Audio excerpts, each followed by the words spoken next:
Storyboarding. Its purpose. What is its purpose?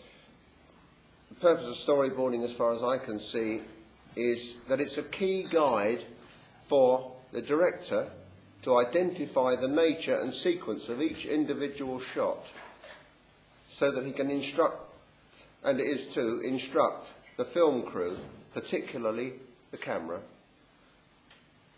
Now, somebody once said, a picture tells 1,000 words. A storyboard offers instant visual plot instead of wading through written text. Anybody can draw a simple series of matchstick men and movement, sound symbols, etc. But the cruder the illustrations, the cruder that they are executed, the more likely they'll cause confusion, which really works against the whole idea of the storyboard in the first place. Now that is quite sufficient for a cast of 3 or 4 people doing a relatively simple thing in a quick 1 or 2 minute film. But once it starts getting involved, obviously that will not do. When a storyboard involves hundreds of pictures, a good idea is to draw up master sketches. I've made a figure here, Jack the Ripper or someone, and one of your characters looked like that. It would be comparatively easy to transfer our character into his various places within the desired frame shot with a relatively small amount of work, as long as you include, shall we say, the cane and maybe his bag. Just enough to give the basic idea that he's there, as opposed to, shall we say, a lady here with a flowered hat on. The only trouble is, people who dress like this in this period, all men look exactly the same. Look at any French Impressionist painting and you will see that everybody in the street looks identical. So you would have to make sure that he had his beard, his moustache, and any peculiarity, maybe if he had a flower, for instance, on his coat, that it was included.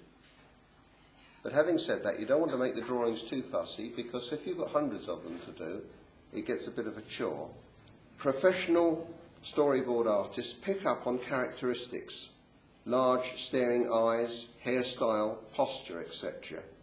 In case of radical costume change and hatch-in shades, etc. Now, top quality productions at Hollywood, etc., they would think in terms of putting very much what you see in modern comics. We are now looking at someone's head who's very close to the camera, with perhaps a figure behind him, a woman behind him. She doesn't have to be in too much detail, but he might be sketched in. Say, for instance, we were doing a story of the Earp brothers, who all looked very, very similar in the Wyatt Earp, and you wanted Wyatt to be a distinctive person, because all the brothers more or less had the same family hair traits, and they wore exactly the same clothes in the Victorian times as to each other. You would make sure that Wyatt maybe had a big nose, if indeed he did have a big nose, I don't know. But you would make sure that he looked quite different. And, for instance, if the light were coming in on his left-hand side, you would make sure that the right-hand side of his face was shaded in, just to remind a busy crew that it indeed has got this light set up on it. It just helps, all the little additives like that. It takes a few seconds for the artist to do it, and it's his duty to do the best he can. Were we to bring props into it, bearing in mind that, for instance, a tree, this might be throwing a shadow across and adds depth. It may even have some part in the story. It's a long way from drawing simple little figures like that to moving on to something that has character, form, and light directive. Truncation, for instance, is this tree. It's being truncated. A true truncation is where a tree is very thick and we've only got a part of the tree being shown. Or indeed someone just popping their head in to talk to somebody else who is fully represented within the frame. So you have a central frame figure, and here you have a truncated person with only their head popping in. Now, a simple arrow symbol can be helpful to suggest the directional movement, but of course storyboarding is not meant to cope with a complex shot like a plan sequence or even a dolly shot.